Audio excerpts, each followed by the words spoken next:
మోడీకి చెక్ పెట్టేందుకు వేస్తున్న ఎత్తుల గురించి పార్థసారథి పొట్లూరు గారికి సంబంధించిన ఒక కథనం చూద్దాం. హర్యానా అసెంబ్లీ ఎన్నికల సన్నాహం మొదటి నుండి అనుకుంటుందే జరిగింది. కాకపోతే కొంత సినిమా పక్కిలాగా సన్నివేశాలు ఆవిష్కృతం అయ్యాయి. రెగ్యులర్లు వినేష్ పోగట్, బజరంగ్ పూనియాలు కాంగ్రెస్ పార్టీలో చేరారు. పాపం కొంతమంది సోషల్ మీడియాలో వీళ్ళని క్రీడాకారులుగా చూడాలి తప్పితే రాజకీయాలు అంటగట్టకూడదంటూ ఆక్రుచ్చారు. నేను సంవత్సరం క్రితమే స్పష్టంగా చెప్పాను వీళ్ళ రాజకీయ కుట్ర గురించి. సరే, అనుకున్నదే జరిగింది. What next? హర్యానా అసెంబ్లీ 2024 ఎన్నికల కోసం కాంగ్రెస్ 31 మంది అభ్యర్థుల పేర్లను ప్రకటించింది.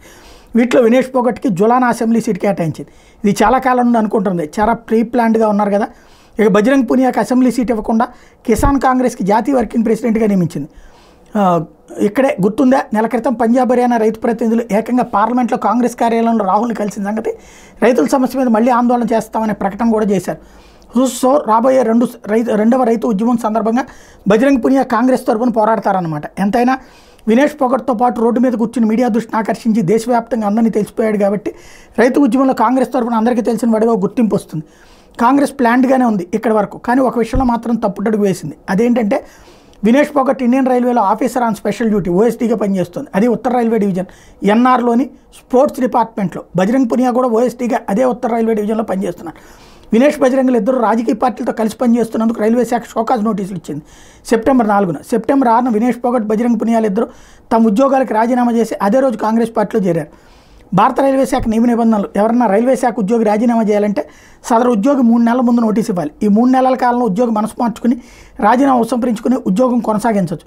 వినేష్ పోగట్, బజరంగ్ పూనియాలు 3 నెలల ముందు నోటీసు ఇవ్వలేదు కాబట్టి టెక్నికల్గా వాళ్ళ రాజీనామాలను రైల్వే శాఖ వెంటనే ఆమోదించదు. 90 రోజుల తర్వాత మాత్రమే రాజీనామాలు అమల్లోకి వస్తాయి. ఎన్నికల కమిషన్ నియమావళి, ఎన్నికల్లో పోటీ చేయాలనుకున్న ప్రభుత్వ ఉద్యోగులు ఎవరైనా సరే ఆయా ప్రభుత్వ శాఖల నుండి నో అబ్జెక్షన్ సర్టిఫికెట్ని నామినేషన్ పత్రాలతో ఇవ్వాల్సి ఉంటుంది. లేకపోతే తిరస్కరిస్తారు. రైల్వే శాఖ ఎన్ఓసీ ఇవ్వదు. హర్యానా అసెంబ్లీ ఎన్నికలు అక్టోబర్ 5న జరగనున్నాయి. సెప్టెంబర్ 4న రాజీనామా చేశారు వినేష్ బజరంగులు. రైల్వే శాఖ ఎన్ఓసీ ఇవ్వాలంటే 3 నెలల తర్వాత, అంటే డిసెంబర్ 3 తర్వాత మాత్రం వస్తుంది. సో వినేష్ పోగట్ నామినేషన్ తిరస్కరించబడుతుంది. బీజేపీ అధిష్టానం ఆశ్చర్యకర చర్య. ఈ నెల 12 నామినేషన్ దాఖలు చేయబోతున్న వినేష్ పోగట్కి ఉత్తర రైల్వే అధికారులు ఎన్ఓసీ ఇవ్వాలని నిర్ణయించారు. అఫ్కోర్స్ బీజేపీ అధిష్టానం ఆదేశాల మేరకే రైల్వే శాఖ నిర్ణయం తీసుకున్నట్టు తెలుస్తోంది. ఎన్ఓసీ ఇవ్వాలనే నిర్ణయం మీద భిన్నాభిప్రాయాలు వ్యక్తమవుతున్నాయి. అనవసరంగా రాజకీయ రచ్చ ఎందుకని బీజేపీ భయపడ్డదని అప్రదిష్ట మూట కట్టుకోవడం తప్పితే వేరే ప్రయోజనం ఏముంటుంది? ఇప్పటికే హర్యానాలో బీజేపీ అనుకూలంగా లేదని సర్వేలు చెప్తున్నాయి. గత 10 ఏళ్ళుగా హర్యానాలో అధికారంలో ఉన్న బీజేపీ సంకీర్ణ ప్రభుత్వం మీద ప్రజల్లో అసంతృప్తి ఉండడం సహజం. మొత్తం 90 అసెంబ్లీ స్థానాల్లో ఉన్న హర్యానాలో ప్రతి ఒక్క సీటు కీలకమే. ఇటువంటి తరుణంలో ఒక్క సీటు కూడా నిర్లక్ష్యం చేయడానికి వీల్లేదు. కానీ బీజేపీ అతి జాగ్రత్తలకు పోతున్నదేమో అనిపిస్తోంది. ఇక రెజ్లింగ్ ఫెడరేషన్ ఆఫ్ ఇండియా మాజీ అధ్యక్షుడు బ్రిజ్భూషణ్ మాట్లాడదని బీజేపీ అధిష్టానం ఆదేశించింది. వినేష్ పోగట్, బజరంగ్ పూనియాలు కాంగ్రెస్లో చేరగానే బ్రిజ్భూషణ్ వెంటనే ప్రకటన చేస్తూ నేను మొదటి నుండి చెప్తూనే ఉన్నాను, కాంగ్రెస్ వెనకుండి నా మీద ఆరోపణలు చేస్తుంది. ఇప్పుడు చూడండి, ఇద్దరు కాంగ్రెస్లో చేరారు. దీని మీద బీజేపీ అధిష్టానం బ్రిజ్భూషణ్ మాట్లాడద్దని ఆదేశించింది. నాకు తెలంగాణ విషయంలో బండి సంజయ్ కుమార్ గారి ఉదంతం గుర్తుకొచ్చింది. బబితా పోగట్, యోగేశ్వర్ దత్తులు ఇద్దరు రెగ్యులర్స్. మొదటి నుండి వినేష్ పోగట్, బజరంగ్ పూనియాలకు వ్యతిరేకంగా పోరాడుతూ వచ్చారు. 2 నెలల క్రితం వరకు బబితా పోగట్, యోగేశ్వర్ దత్తులకి బీజేపీ టికెట్ ఇస్తారని ప్రచారం జరిగింది. ఇద్దరు కూడా బీజేపీ టికెట్ మీద పోటీ చేయడానికి సన్నాహాలు చేసుకున్న తరుణంలో పోయిన శుక్రవారం రోజున బీజేపీ విడుదల చేసిన జాబితాలో ఇద్దరు పేర్లు లేవు. Game over. ఇక వినేష్ పోగట్కి కోచ్ మరియు మామ అయిన మహావీర్ పోగట్ ఒక ప్రకటన చేశాడు. నేను వినేష్కి చాలా నచ్చజెప్పాను, రాజకీయ రంగ ప్రవేశం చేసే వయసు కాదు నీది, వచ్చే ఒలింపిక్స్ కోసం ఇప్పటి నుంచే సాధన చేయమని. కానీ నా మాట వినలేదు. ఒకవేళ రాజకీయాల్లో చేరదలుచుకుంటే కాంగ్రెస్ కాకుండా వేరే పార్టీ ఎంచుకోవాల్సింది. కానీ కాంగ్రెస్లో చేరి తప్పు చేసింది.